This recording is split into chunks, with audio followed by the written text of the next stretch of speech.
So comedian Bill Burr goes to an event for Conan at the Kennedy Center.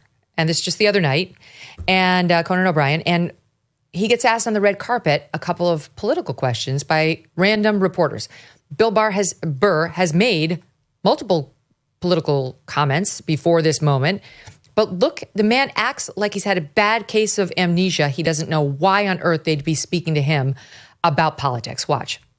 Tell us about your reaction to Luigi Mangione. I was reading up, that perhaps you've been supportive of what he did. What is your take on that? If you were reading up, I don't think you read up on it.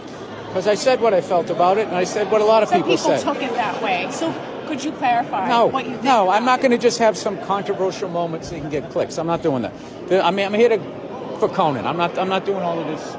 You said about Elon that he was ruining Earth, I saw on The View. You're critical of him. What do you think of all the boycotts, like even the violence? I don't watch the news. I don't watch the news. I have no idea what's going on. I watch Instagram. I watch people wipe out on motorcycles. I watch lions and hyenas fight each other. This is the things that I do. You're a journalist. Comedians are on top of current events. No. That's weak. That's you guys passing the buck. You guys need to have balls again, which you don't. You guys always goes, should we be thinking this? Duh. You guys present stuff like that. You guys used to have balls. You need to get your balls back. Okay. He's not into politics. He doesn't want to comment on news, in response to which I have this to say. Dan. Okay. Here's just one example on the two topics he was asked about that we found in about 10 seconds. Watch. But CNN and Fox News are not going to bring up the insurance companies that are just going to keep everybody's premiums and still give themselves a bonus. Yeah. Yes. Free Luigi. I love how they acted surprised. Why did that happen? I have no idea. He wrote on the bullets why it happened. Oh, we're back to Luigi. Okay, yeah. I never left Luigi. Why does Elon Musk dress like he just got out of a Hot Topic? I am so sick of that guy trying to rewrite his origin story like he was Matthew McConaughey pulling into the high school. It's like you were a nerd, nobody banged you, and now you have hair plugs in your laminated face. Okay.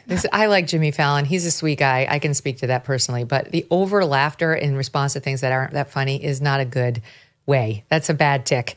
Anyway, what do you make of Bill Burr suddenly, I guess, what? He doesn't want to talk politics anymore? I found his jokes a little funny, but I'll say this.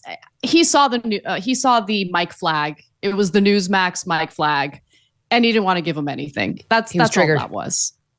He just didn't want to give them anything to broadcast. Maybe he doesn't trust them. Maybe he thinks they're going to take him out of context. Who knows? But to me, it was clear he didn't want to speak to conservative media. We're back to the earlier point we were making. There are like try living, life in my shoes, Elon's shoes, anybody named Trump's shoes. It's like that's all you get is it adversarial media with a mic in your face, right? It's like, why wouldn't you say isn't that who he needs to confuse or could convince, right, of his points? Isn't that the group watching Newsmax that he wants to get his message in front of more than anyone about Luigi and what a sympathetic character he is? I think there's this mistake made by a lot of folks on the left. And I want to be clear about how wrong they are. So I get that media representing the other side might be adversarial. They might ask you provocative questions. But I actually think there's a lot of value speaking to them, not because you're trying to win the host over or the reporter over, but because you are sharing your message and your beliefs with an entirely new audience that may not have heard the arguments that you are making. It's not about the big public figures that you're talking to. You're not going to win them over. That's clear. Mm-hmm. But you are sharing a message with half the country that might not have otherwise heard that message. So look, do you want to persuade people or not? And if you're not interested in persuading people, that's fine.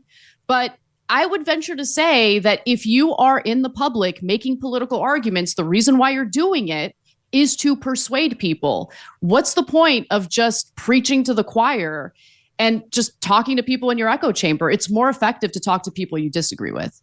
This is one of the reasons why I just sat down with the New York Times. And this and the desire for votes is the reason Kamala Harris went on Fox News with Bret Baier, which was real. We watched it with our own eyes. It didn't go particularly well, but I bring her up because I have to ask you about a report that just hit from courtesy of, let's see, it's Real Clear Investigations. Yes. Yeah, it's Lee Fong. And he revealed that all those BRAT videos, God, how many do we have? One, we'll just show one. Here's a remix, SOT 24. My mother she would give us a hard time sometimes, and she would say to us, I don't know what's wrong with you young people.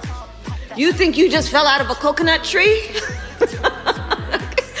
You exist in the context of all in which you live and what came before you. Just videos of her hysterical laughing and now dancing. This is the rebranding of Kamala Harris. I love Venn diagrams. Oh, God. I really do. I love Venn diagrams. And what Lee Fong has found is that all of that was bought and paid for. Influencers who flooded the web with neon matcha green pro-Harris videos synced to beats from singer Charlie XCX's album BRAT last year were quietly funded, quoting here, by an elusive group of Democrat billionaires and major donors in an arrangement designed to conceal the payments from voters, according to Real Clear Investigations, obtained internal documents and WhatsApp messages from Democratic strategists behind the influencer campaign, Way to Win. One of the major donor groups behind the effort spent more than $9.1 million on social media influencers during the 24 presidential election. Payments revealed here for the first time. It's amazing. I mean, I'm not sure we thought it was organic, but what we're learning more and more is that any piece of praise she got was either purchased or given under duress by people like Barack Obama. Well, it's interesting because I do think both sides of the political aisle do this to some extent. It's an effort to kind of make the candidate appear more popular than they really are. And it has a bandwagon effect, right? Where some voters who might not be as politically engaged will see this manufactured popularity, but they won't know it's manufactured. And they'll think, well, a lot of people like this guy or this gal, so I'm going to cast my ballot for that individual. But I think things have changed in our political environment where people are a lot more engaged because there's a lot on the line. They have a stake in the game, whether it's the economy or something else. I just think that the Democrats being obsessed with that billionaire money is what has led to them being failures in the political system. They need to listen to the voters and ignore the billionaires. And that's how they actually bolster their popularity as opposed to doing whatever it was that Kamala was up to. I mean, it's really unclear. It reminds me of when I was in high school. We had a high school sorority. And you had to wear this very silly outfit for the whole scrub week of like your pants rolled up above your knees and a white polo shirt just hanging and tube socks pulled up high. And by the end of that week, some gals like who were younger in high school who didn't know any better started wearing that outfit because they actually thought it had caught on because all these girls were. Yep. That's what people who spread the lie, Kamala is BRAT. That's what happened to you. You bought the campaign as real, hook, line, and sinker, and now should feel somewhat embarrassed and go back to your normal tree-torn sneakers and Palmetto jeans with the stripes in the front. Tariff wars, stubborn inflation, no wonder gold's been routinely hitting all-time highs. In volatile markets like the one we have now, don't sit on the sidelines. You can take control and safeguard your savings. That's why so many are turning to Birch Gold Group.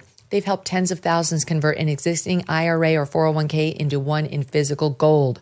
It's time for you to hedge against the economic instability with gold. Text MK to 989898. Birch Gold will send you a free, no-obligation info kit. Text MK to 989898. A+ rating with the Better Business Bureau, countless 5-star reviews. Birch Gold is there for you. MK to 989898 today.